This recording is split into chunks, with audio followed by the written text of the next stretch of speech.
SYBA module 1 प्रकरण 4 क्षेत्रनिहाय GST अर्ज आणि मूल्यांकन चौकट. क्षेत्रनिहाय म्हणजे आपण बघितलेलं आहे की एखादा उत्पादक आहे किंवा नॉर्मल ट्रेडर आहे त्याला टक्केवारी किती आहे? 1. हॉटेलवाला असेल तर 5 आणि सर्व्हिस प्रोव्हायडर असेल तर 6. बरोबर. मर्यादा किती आहे? 1.5 करोड आणि स्पेशल राज्यांसाठी 75 लाख. Very good. आणि सर्व्हिस प्रोव्हायडर असेल तर 50 लाख. बरोबर. सर्व्हिस आणि गुड्स दोन्ही असेल तर एक कंडिशन आहे जे मी इंटरनल टेस्टमध्ये टाकलेली होती आणि अनेकांनी त्याचं उत्तर बरोबर दिलेलं आहे, त्याबद्दल आनंद आहे मला. 5 लाखापेक्षा जास्त 10% ऑफ द टर्नओव्हर किंवा 5 लाख दोघांपैकी जे कमी असेल ते. ओके. प्रस्तावना. वस्तू आणि सेवा कर जीएसटी हा भारतातील वस्तू आणि सेवांच्या पुरवठ्यावर आकारला जाणारा एक गंतव्यस्थान आधारित अप्रत्यक्ष कर आहे. वॅट, सेवा कर, उत्पादक शुल्क आणि प्रवेश कर सारख्या खंडित अप्रत्यक्ष करांच्या जागी एक समान कर रचना तयार करण्याचे याचे उद्दिष्ट आहे. जीएसटी मूल्यांकन जीएसटी लागू केलेल्या करपात्र मूल्याचे निर्धारण करते आणि पुरवठा साखळी, इनपुट संरचना आणि कायदेशीर अनुपालन आवश्यकतांमधील फरकांमुळे क्षेत्रांमध्ये बदलते. जीएसटी अंतर्गत रचना योजना लहान करदात्यांना मानक दरांऐवजी उलाढालींवर नाममात्र दराने 1%, 5%, 6%. बरोबर. जीएसटी भरण्याची परवानगी देऊन कर अनुपालन सुलभ करते विविध अटींच्या अधीन राहून. Conditions apply. Star mark. Okay. GST मूल्यांकन तत्वे. जीएसटी मूल्यांकन सीजीएसटी कायद्याच्या कलम 15 द्वारे नियंत्रित केले जाते, जे व्यवहार मूल्याला कर आकारण्यासाठी प्राथमिक आधार म्हणून ओळखते. व्यवहार मूल्याचे घटक प्रत्यक्ष दिलेली देय किंमत समाविष्ट करावी लागते. कर किंवा जीएसटी व्यतिरिक्त स्वतंत्रपणे आकारले जातात, समाविष्ट करावे लागणार. आकस्मिक खर्च तुम्हाला पॅकिंगचा आहे, कमिशनचा आहे तर तेही चालतील. पुरवठ्यापूर्वी किंवा पुरवठ्यावर नोंदवलेली सवलत नाही, याचं बेनिफिट तुम्हाला मिळणार नाही. कराराशी जोडलेले पुरवठ्यानंतरची सवलत ही हो, हे आपण मोजू शकतो. ओके. या सगळ्या गोष्टी समाविष्ट करून तुमचं ओव्हरऑल टर्नओव्हर मोजलं जाईल. अतिरिक्त मूल्यांकन यंत्रणा खुल्या बाजार मूल्य OMV म्हणजेच ओपन मार्केट व्हॅल्यू. ओके. समान प्रकारच्या वस्तू किंवा सेवांचे मूल्यांकन, खर्च आधारित मूल्यांकन आणि अविशिष्ट मूल्यांकन. एखादा व्यक्ती आहे ज्याने आपल्याला मित्राला, मैत्रीला, नातेवाईकला फ्री ऑफ कॉस्ट दिल्या वस्तू. मी कुठे विकलंय? सरकार म्हणेल नाही विकलं, आम्हाला काय माहिती, तुझा माल कमी झाला म्हणजे तू विकलं, नॉर्मल बाजारभाव हा आहे, तू एवढ्याचा माल विकला, प्रश्न मिटला आणि सरकार तुम्हाला टॅक्स लावणार. सवलत मिळते ना, त्याचा फायदा घेतला पाहिजे, गैरफायदा घ्यायचा नाही. ओके.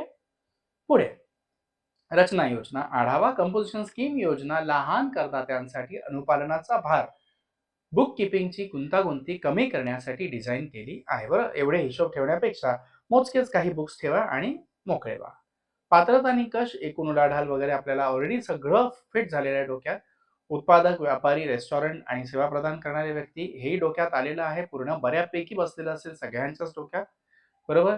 क्षेत्रनिहाय अर्ज आणि मूल्यांकन. व्यापारी असेल, घाऊक असेल, मी तुम्हाला काय केलं इकडे छोटे छोटे उदाहरणं बनवून दिलेले आहे. एक व्यापारी आहे ज्याची उलाढाल आहे 80,000. व्यापाराला किती टक्के आहे? 1. मग 80 लाखावर म्हणजे 6 शून्यांमधनं 1%, तर 2 शून्य गेले, किती होणार? 80,000. बरोबर. देय कर किती होतोय? 80,000. कळलं? महत्वाचे अनुपालन. एक, तो कर बीजक म्हणजेच इनव्हॉइस जारी करू शकत नाही, त्याला काय द्यावं लागणार आहे? Bill of supply. बरोबर. त्याला हे लिहिणं गरजेचं आहे की रचना करपात्र व्यक्ती पुरवठ्यावर कर वसूल करण्यास पात्र नाही. बरोबर. आणि तो ITCचा दावा सुद्धा करू शकत नाही. दुसरं उदाहरण आपण घेतलेलं आहे उत्पादकाचं. तर उत्पादक म्हणजे मॅन्युफॅक्चरर. किती टक्केवारी आहे? 1. मर्यादा किती आहे उलाढालीची? 1.5 कोटी. बरोबर. उत्पादक कच्च्या मालाचे तयार उत्पादनांमध्ये रूपांतर करतात आणि व्यापार चॅनलद्वारे त्यांचा पुरवठा करतात. मूल्यांकन घटक, मूळ किंमत, पॅकिंग किंवा त्या सगळं आहे. उदाहरण एक दिलेलं आहे की एक्स फॅक्टरी किंमत आहे त्याची 10 लाख, पॅकिंग शुल्क आहे 50,000, म्हणजे ती वस्तू किती झाली? 10,50,000. Very good. माल वाहतूक केली 25,000ची, म्हणजे किती झाली आता किंमत? 10,75,000. सवलत म्हणजे डिस्काउंट त्याला मिळालं 30,000. मग वाढणार की कमी होणार? व्हेरी गुड, कमी होणार. बरोबर. मग 10,75,000 मधनं 30 काढले, किती होणार? 10,45,000. त्यावर 1%, 3 शून्य आहेत, 1% म्हणजे 2 कमी करायचे, किती होणार? 10,450. बघूया.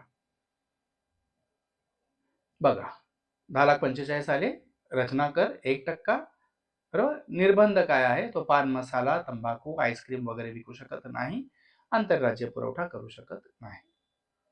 तिसरं उदाहरण आपण घेतलेलं आहे रेस्टॉरंट. पहिली घंटी डोक्यात वाजली पाहिजे. रेस्टॉरंटला मर्यादा काय आहे, दारू विकू शकत नाही. टक्केवारी किती आहे, 5. बरोबर. रेस्टॉरंट अन्न पेयांच्या पुरवठ्यावर कर आकारला जातो, जीएसटी अंतर्गत सेवा पुरवठा म्हणून मानला जातो. सामान्य योजना 5% आहे, स्वतंत्र restaurant, takeaway, cloud kitchen यांना लागू पडते. बरोबर. रचना योजना 5% दराने परवानगी आहे, परंतु अल्पकालीन मर्यादा सह. बरोबर. दारू विकू शकत नाही, अल्कोहोल सॉरी, बरोबर. इनपुट टॅक्स क्रेडिट घेऊ शकत नाही आणि फक्त राज्यांतर्गत पुरवठा तो करू शकतो. बरोबर. 40 लाखावर 5%, 2 लाख. सिंपल. सेवा प्रदाते आहेत इकडे. बरोबर. हे त्यांचं आहे आपल्याकडे. आता हे तुम्ही वाचलं की तुम्हाला हे समजणार आहे. ओके. उदाहरण, वार्षिक उलाढाल त्याची 35 लाख आहे, 35 लाखावर 6% एवढं झालंय. ओके. आता सर्व क्षेत्रांमध्ये जीएसटी तुलनात्मक मूल्यांकन, तर रचना दर 1%, 1%, 5%, 6%. आयटीसी उपलब्धच नाहीये कोणाला. इनव्हॉइस प्रकार, बिल ऑफ सप्लाय आपल्याला द्यायचं म्हणजे पुरवठा बिल. आंतरराज्य पुरवठा करू शकतात का, नाही. ई कॉमर्सवर विकू शकतात का, अजिबात नाही. नाही, नो, नेवर. बरोबर. रचना योजनेअंतर्गत अनुपालन आवश्यकता, तर सीएमपी 8 त्याने भरायचं आहे तिमाही. जीएसटीआर 4 हे वार्षिक भरायचं आहे. ग्राहकांकडून जीएसटी वसूल करण्याची परवानगी नाही आणि त्याला ते लिहिणं पण गरजेचं आहे, त्याच्या बोर्डवरच, जीएसटी अंतर्गत रचना करपात्र व्यक्ती. ओके. हे अशा प्रकारे तुमचा चौथा धडा म्हणजे प्रकरण 4 संपत आहे. बहुपर्यायी प्रश्न तुमच्यासाठी आहेत प्रॅक्टिस करायला. तुमच्याकडे फिल इन द ब्लँक्स आहे, तुमच्याकडे ट्रू ऑर फॉल्स आहे, तुमच्याकडे छोटे प्रश्न आहेत आणि तुमच्याकडे मोठे प्रश्न आहेत. आय होप की समजतंय, सगळ्यांना रिकॉल होतंय. वर्गात शिकलेलं आता परत ऑनलाईन शिकतोय का, तर लक्षात राहणं गरजेचं आहे आणि आपल्याला चांगल्यात चांगले मार्क आणायचे आहेत, हे मात्र विसरू नका. ओके. Thank you very much. असेच अभ्यास करा.